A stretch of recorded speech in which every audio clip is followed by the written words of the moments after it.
pretty limited though, because we're focused on applications. Yeah, so I think, I don't think there's a major OWASP wireless project. I think we got some guys that have played with it a little bit in the past. So if you want a project to really drive, I think there's an empty slot there, and I think it's one of those projects that it kind of haven't got a lot of traction.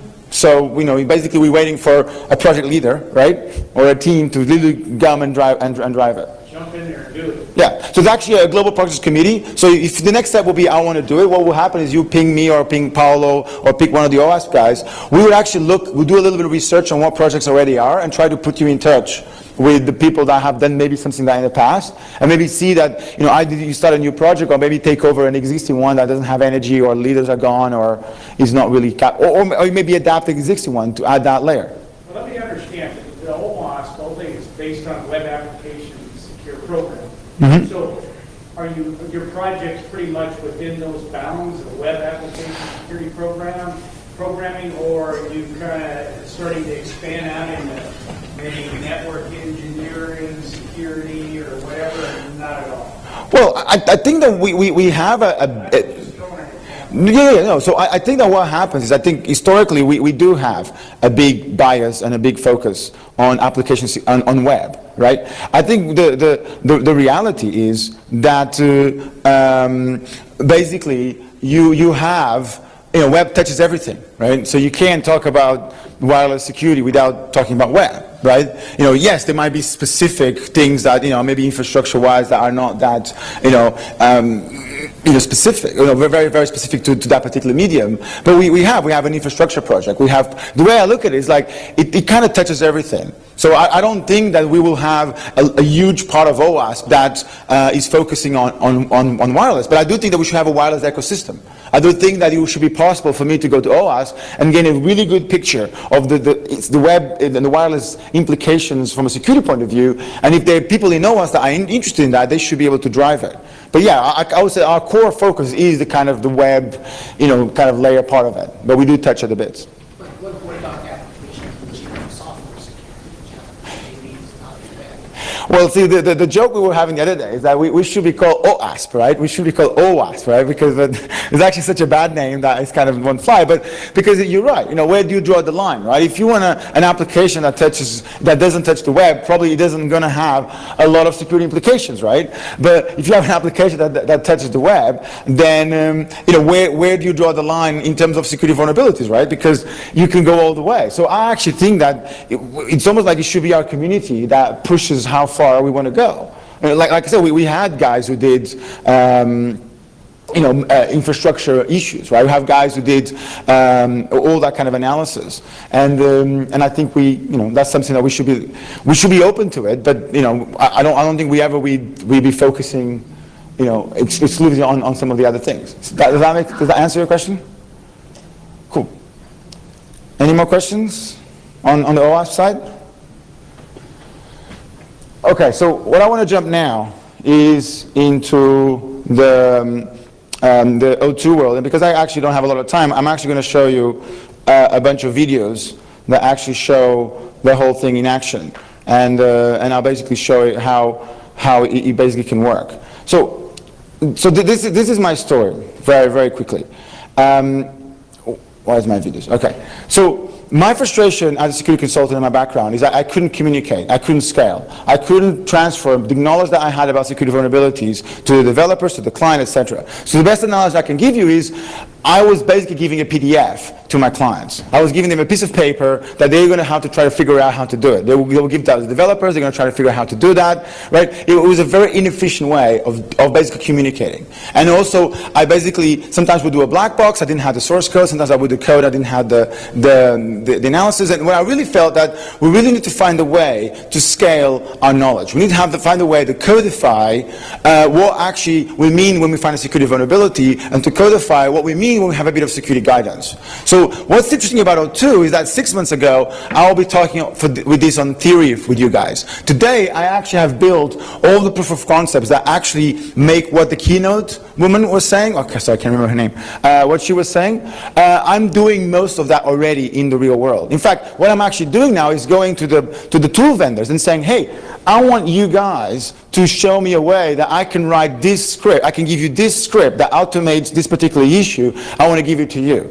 So, and then I want to go to the source code analysis guys and say, hey, I want you to be able to create traces like this, because this particular trace is actually the real world. This is actually how things are working. And then I want to be able to say, hey guys, you need to integrate both together, because what really matters is a particular result that starts on the web layer and ends up actually on the particular source code analysis. So I'm actually at the point where I can look at you guys and says, if you can find an exploit or a vulnerability on the web, or if you can define a pattern, I can codify it. If you can define a pattern on the source code, I can codify it, because I have basically in O2 a big, very high productive development environment. So what O2 has is basically has a black box part, has a source code analysis part, and has this massive data integration and basically API development. So I actually now develop O2 in O2. So in fact, I built literally a proof of concept static analysis engine the moment that I started to use O2 to develop O2, because it made me that productive. So let me first to show you, right, what I really mean by the stuff that O2 can do, right? So instead of, what's it called? Exploit execution, there you go, Hammy Bank. Okay, so, and yeah, so the other thing that O2 also has a video kind of creation tool, because that's what we need to do. All right, so can you guys see that? Just about, isn't it? Okay, so let me explain what just happened there, right? What happened there was I had a script. Can you guys, okay. So, okay. All right, okay, let's just, damn. Where's my video player? Come on. All right, is that better there? Like that?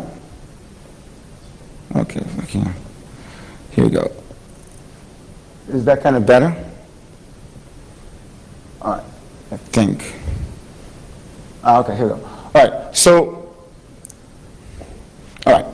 So what has happened there, right, is I had a script, which is a unit test. So if you guys want to take one thing from my presentation today, is that we need to stop giving PDFs away, and we have to give unit tests. Because unit test is the only thing that developers understand. If we actually want those things to get fixed, we need to give developers unit tests. We need to give them the ability to replicate our security knowledge. We need to give them the ability to retest once they start fixing the stuff. And in fact, we need the ability for us to give them 100 unit tests for one issue. So we make sure that they don't just cover one variation of it, they cover all sorts of variations for a particular problem. And that's, how many, if you guys are doing security engagements, how many of you guys been on a case where, you give them the report, the vulnerability, they fix it, by the time you look at it, they realize that all they did was stop your exploit from working, right? Which basically means that they didn't really understand the problem. So the unit test in my world is a story. I can write a unit test that goes from the black box to the browser, continues the analysis on the source code, make sure that things are in place, and then make sure that things are happening in the right order. Because I have access as objects to the browser, have access as objects to the source code, have access to the responses, so I can codify all that in something that has a bunch of sequence. So this is what I do, right? So what I do is I create these unit tests that now has a bunch of tests that I'm going to give the developer. So what I give the developer now is little scripts. And I'm going to show how big or how small the scripts are, who basically are performing the exploit execution, in this case the vulnerabilities. So instead of giving them something that says, oh, by the way, go here, single tick there, there's something, I actually give them something that actually replicates the world. So this is kind of what some of the scanners are doing with browser automation. And this, if you guys heard about Selenium, this is kind of that on steroids. So what this is a way to actually do Selenium or equivalent unit test documentation, but very, very interactive. So you can just see that I just shown an SQL injection. Now I have a vulnerability where I log in, I have to go to the account page, and there's another vulnerability. My next one is where I'm actually going to, basically bypass the login page. Again, it's SQL injection, but for a client, this is really bad because I actually bypassed authentication. The next one is where I can actually go into it, the bank, go to my account, and then go and see somebody else's accounts. That's a particular example. I can now also go into the, the admin section, and this is where it gets interesting. So if you actually look at this particular example, right? So this is one of the examples that I actually don't think that there's any, or most tools, okay, and I still want to figure out who can do it. This exact sequence of events. Because what happened here was, I had to log in to the admin as a user first, right? Then I had to go to the admin sections. And then at the admin section, I actually had to look at the view state of this page in .NET. But the view state is actually, although it's not encrypted, there's a special way to do it. So you actually can't just decode it normally. You actually have to use a couple of APIs to decode the view state. And then what you actually need to do is you need to go into the 12th value of the view state that happens to have the password for this particular thing. Because there's a vulnerability in .NET where, or maybe a bad practice where if you mark a server-side control as not visible, that data still ends up on the view state, which is very common.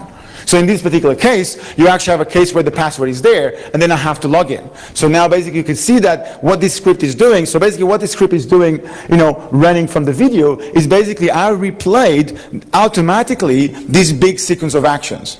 So I basically logged in, went in here, grabbed the view state, grabbed the 12th value, got into the admin section. And now is where the really interesting part happens. So if you look at it from my testing point of view, I've now, let me just log in. So what I've now done was I've now found out. So if you look at this, right, to that particular page there, come back. So if you actually look at this particular example, what you actually have is, and if you look at this, right, you can see here that I actually now have the admin pages. So I actually now found out the admin page of the website. So what do I want to do? What I want to do is actually log in as admin. I want to grab these pages. I want to log out, and I want to log back in and test each one of these pages.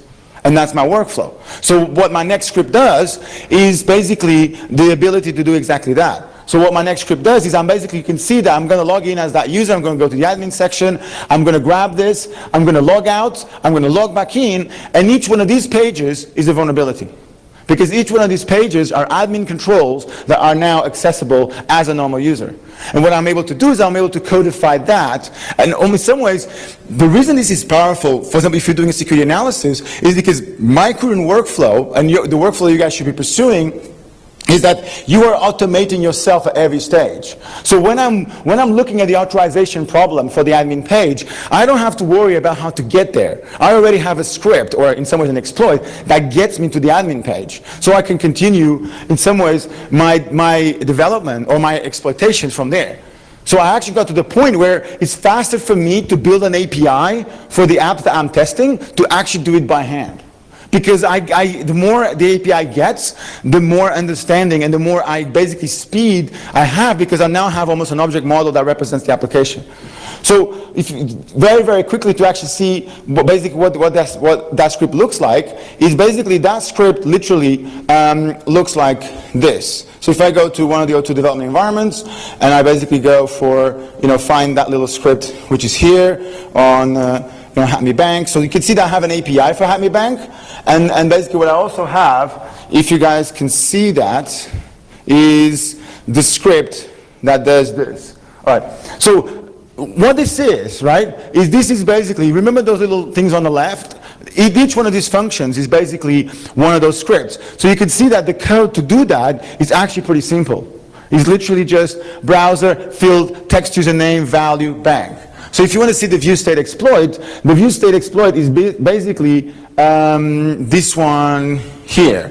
This is, can you see that?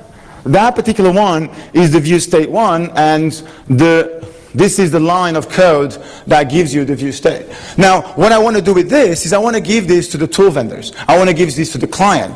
Because now I have a way to, basically I stored my application security knowledge in that little bit of script. And that's basically the analysis that I've done. And what allows me to do is now allows me to have a much more productive and good conversation with the client, because I can now automate any type of basically browser or even source code analysis kind of driven point of view. So basically, and you can see when I go to the vulnerability for authorization, what I'm actually doing now is just basically grabbing my previous method and invoking it. Now, again, my objective here is not to do something out of the box works. My objective here is to do something that I can actually model the real world and to build an application around it. So I have, Doe2 already has a full-blown static analysis for .NET, which I'm not going to have the time